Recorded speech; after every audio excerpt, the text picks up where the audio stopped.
Les fonds arrivent dans des sacs en plastique sécurisés. Chaque sac correspond à un versement d'un client pouvant être une agence bancaire, une grande surface. L'étape numéro 2, c'est de mettre ces fonds dans des boîtes de conditionnement afin de faciliter l'alimentation de la machine.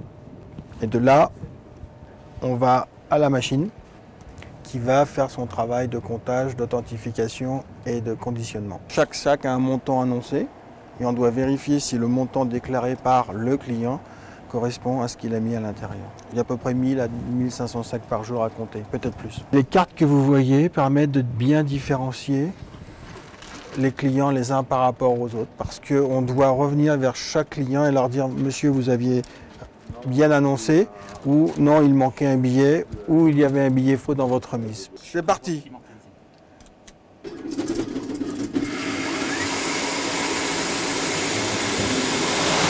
Cette machine a 3 sous-ensembles. Un ensemble qui s'appelle le bloc d'alimentation, où on va mettre les billets et où ils vont être alimentés un par un à une vitesse de 1800 billets minute.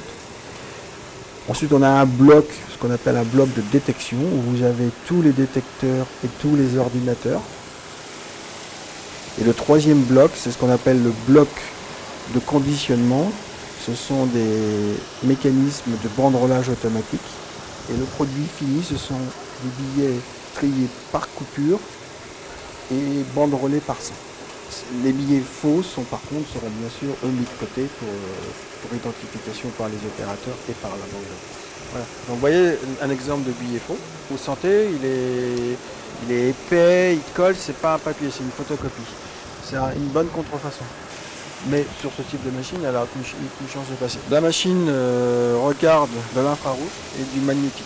Sur le nouveau billet, la nouvelle série Euro, il y a des signes grand public pour aider les gens justement sur la contrefaçon. Ici transite à peu près 10 000 billets de 5 € par jour. C'est un tout petit volume. C'est 5% des billets en circulation et des billets comptés sur ce site.